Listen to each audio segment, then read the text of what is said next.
If you're not in the process of being defined by a vision of the future, you are left with the old circuitry and the emotions of the past, and you will be predictable in your life. And by the way, if you're so structured in that routine, if the unknown landed in your lap, you would say, excuse me, can you come back tomorrow? This is going to really break up my day here.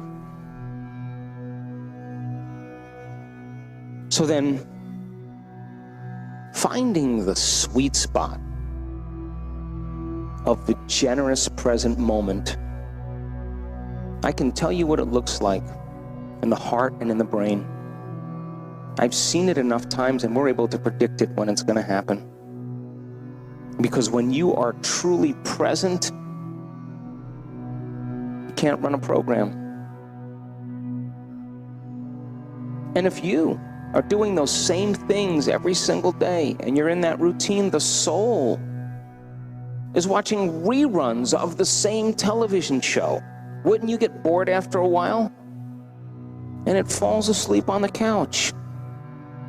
And the soul goes to sleep and the ego takes over. And you crave the familiar.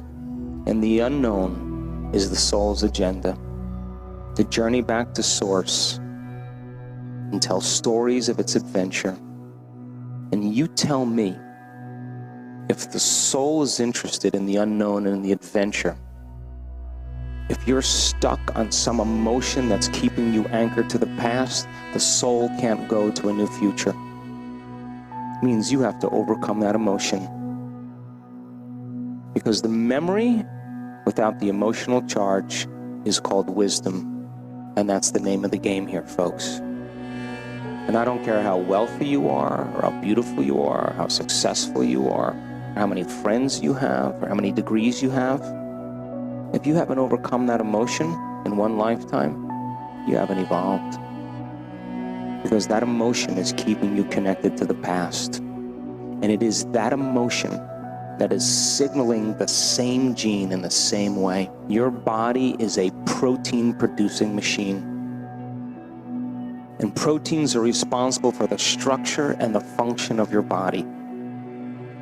And every single cell in your body, except red blood cells, makes proteins.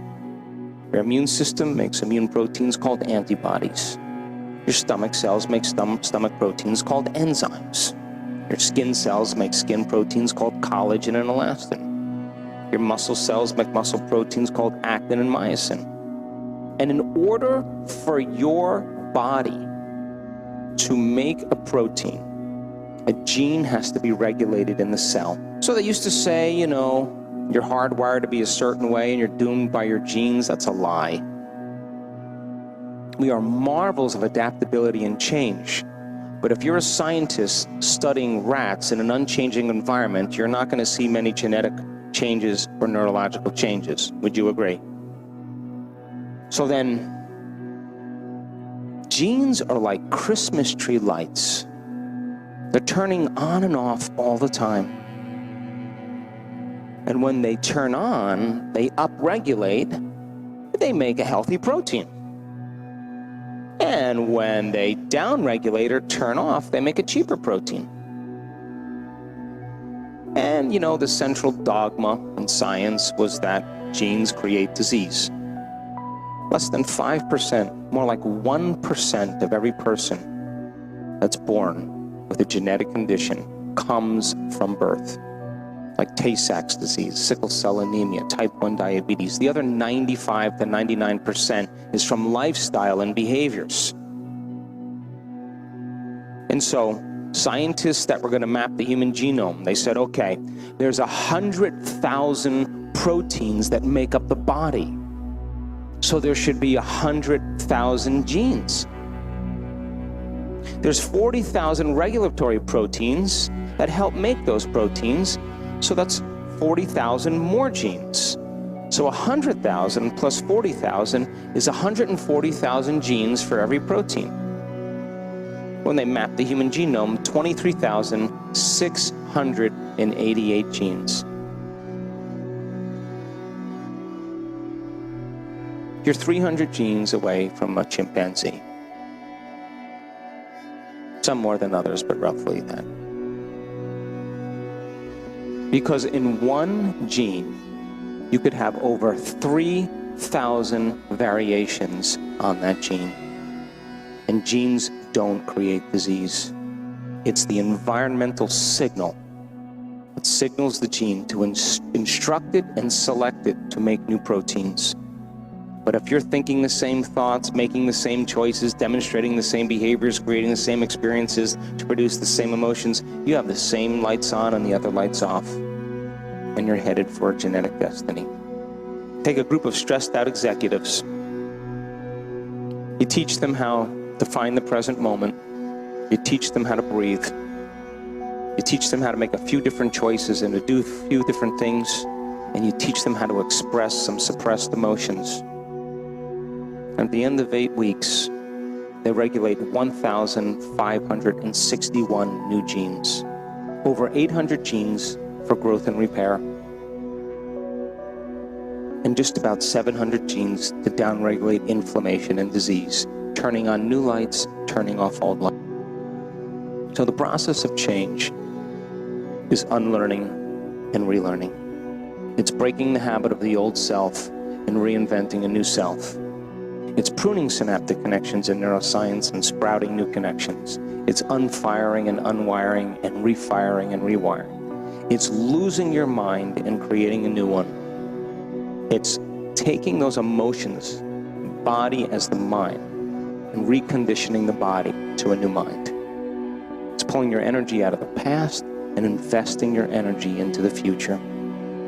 And wouldn't you agree then, if your life is controlling how you think and feel, if your environment or your personal reality is reminding you of who you are as a personality, and the environment is that strong, and your body, which has been conditioned to be the mind emotionally,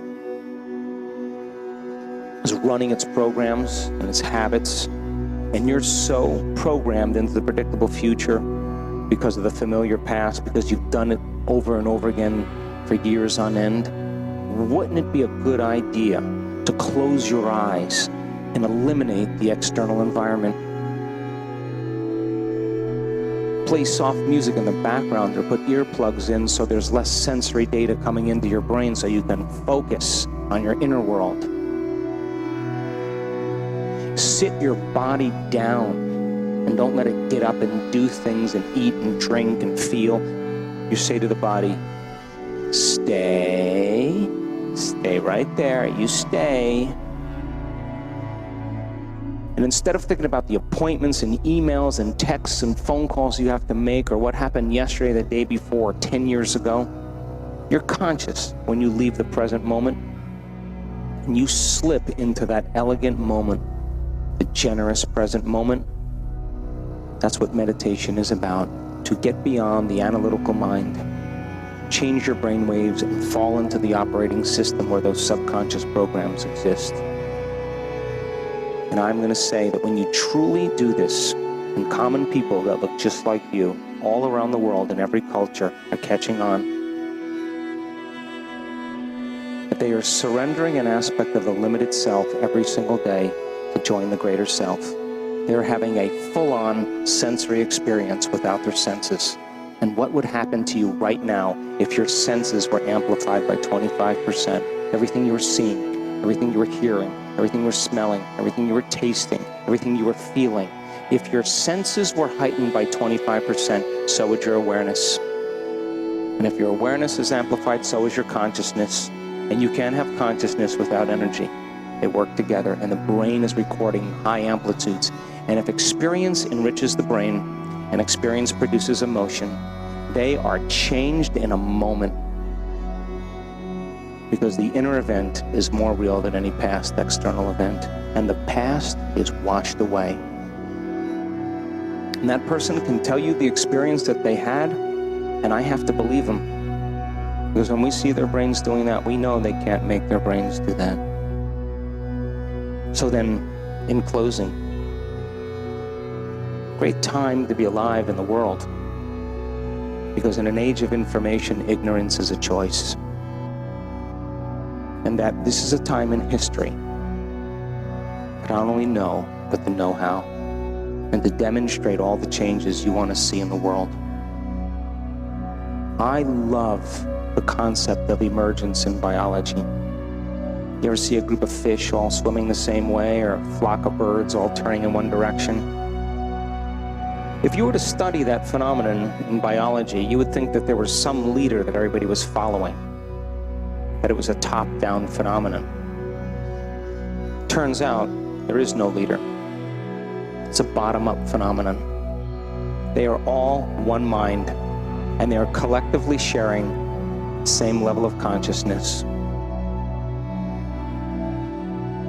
There's a stigma that you and I have, that if you lead with too much passion in your life, you're going to get it in the end. Whether you're Gandhi or Martin Luther King or William Wallace or Joan of Arc or John Lennon or Abraham Lincoln, you lead with too much passion, most people get assassinated. But what if it's a time in history where it's not so important to die for the truth, but to live for the truth? And what if you're working on your fear and anxiety, and your neighbor's working on their anger and bitterness? Instead of looking outside ourselves, we're looking within. And everybody begins to transmute these limited survival emotions into heartfelt, elevated emotions. And that everybody's leading. And there is a new mind, a new consciousness. And there's power in numbers. You can't take out everybody now, can you? The coming of the age that you hear about, coming of that consciousness, isn't one person. It's every person. And so retreating from your lives, just for a few minutes every day, to remind yourself of a vision of the future, and not getting up until you are that person. If you're able to maintain that modified state of mind and body your entire day, get ready, because something unusual is going to happen in your life.